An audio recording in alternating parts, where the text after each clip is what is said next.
Hey everybody, this is Dream, and today we have an XFL slate. Uh, Before I get started, can you guys smash that like and subscribe button? It really helps the channel. Alright, so in all these games, I have Houston and Seattle be the highest scoring teams on the slate, followed by St. Louis, and then we have Orlando and Las Vegas being the lowest scoring teams on the slate. Overall, I think the slate's going to be pretty good. I think there's some good options from across this board when it comes to the who to utilize to do well today. And this slate does start today on Thursday here at 9 p.m. So do keep that in mind. That's Eastern time, I believe. So do keep that in mind when you're making your roster. Some of the information for injuries and stuff may not be out until after the slate actually starts, especially for Houston with Travis Harris. But overall, I'm going to go ahead and get into the quarterbacks here. We're going to start with Ben DiNucci at $10,200. He had a really good week in his first week, despite having 2 interceptions and fumbling the ball once.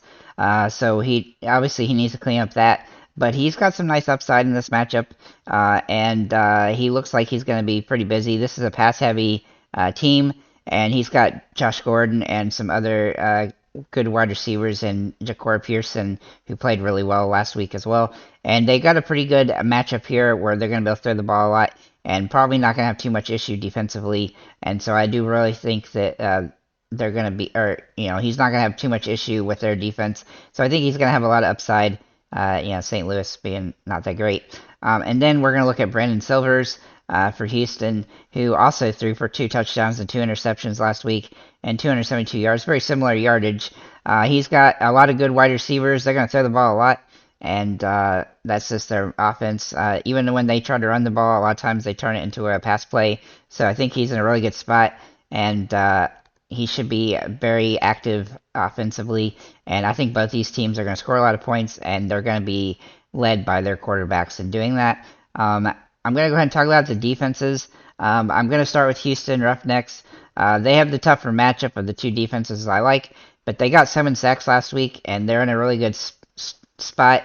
Arlington's offensive line really didn't do all that great, and so I expect them to dominate them again. I do think Arlington has the potential to score some points regardless, but they're going to have a little bit harder time this week than they had last week, and so I look for Houston to be a decent option at the defensive position, but I'm actually going to be more interested in San Antonio's defense going up against Orlando, who really doesn't have any ability. And San Antonio still had 5 sacks last week in a tougher matchup against St. Louis, and so I look for them to continue that and should be able to get more sacks this week and hopefully force some turnovers as well against a weaker team who really doesn't have a whole lot of great options in the wideout core and stuff like that. So I think those are my 2 defenses this week. Then we're going to look at running backs, and I have 3 guys to look at here. First being Kalen Ballage.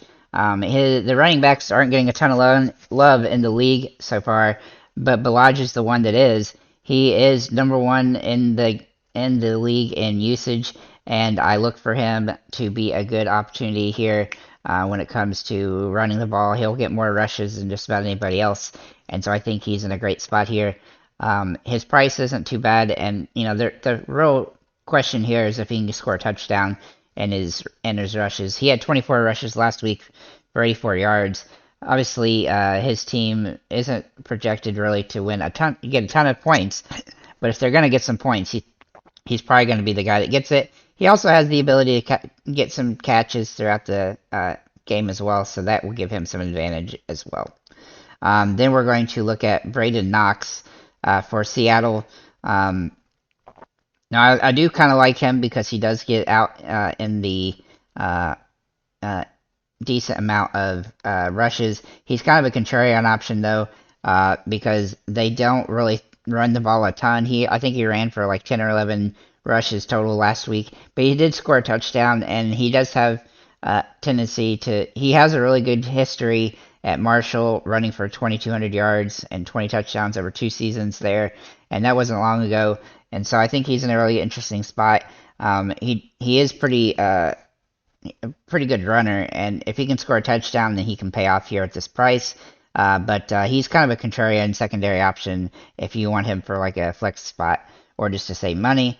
But a better option to do for your main spot would be Devon Smith for Arlington. Now he's in a kind of a risky place because I really like the Houston defense here, but he was second in rushes in the XFL last week, and if Arlington is going to compete in this game, he's going to have to be involved.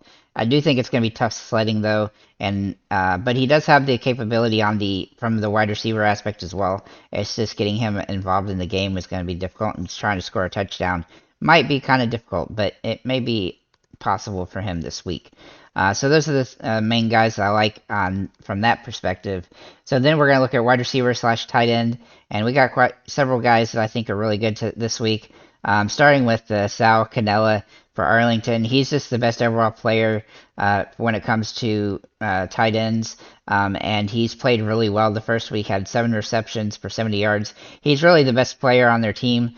It's going to be a tougher matchup this week against a tough defense, but they're going to probably try to get him the ball a lot because of that. And I expect him to succeed in this game pretty good, despite the tough defense. He'll be heavy use, and he's just a really good player on a bad team, basically. I mean, they're not a terrible team, but they're not, they're probably on the lower end of the spectrum there.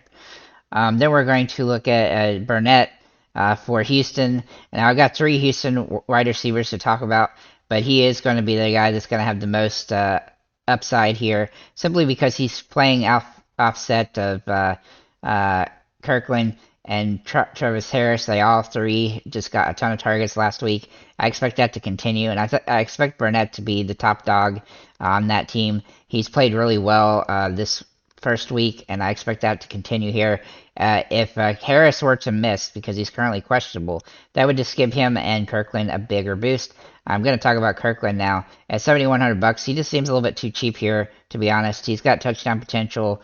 He got a lot of balls thrown his way as well. And he played pretty well and he's a little bit cheaper than some of the other guys I'm going to mention, like Martavis Bryant. So I think he's in a really good spot. And obviously, if Harris were to miss, he would also be even better.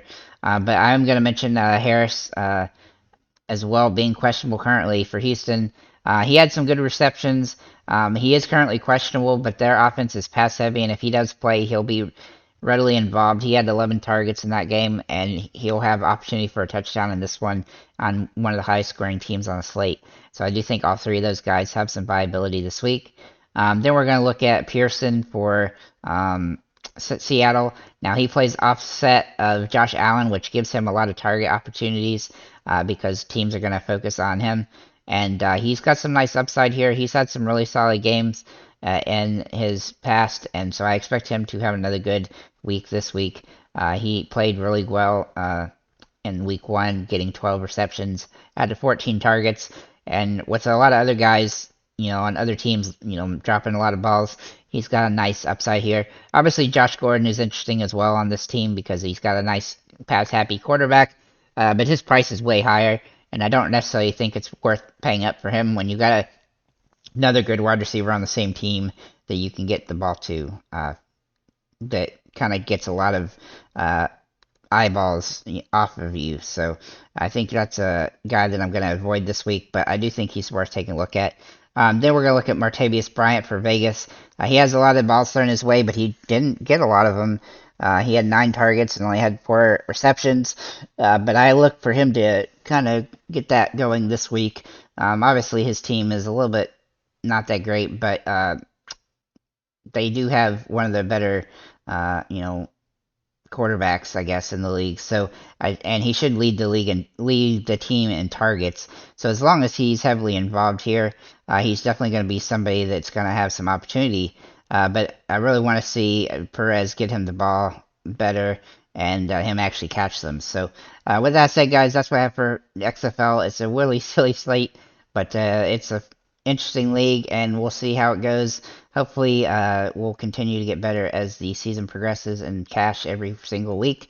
I was able to cash last week, and despite there not being much information, but relying on the pass-happy offense is definitely going to be a benefit to fantasy. So, thank you guys for liking, commenting, subscribing, and have a nice day, guys.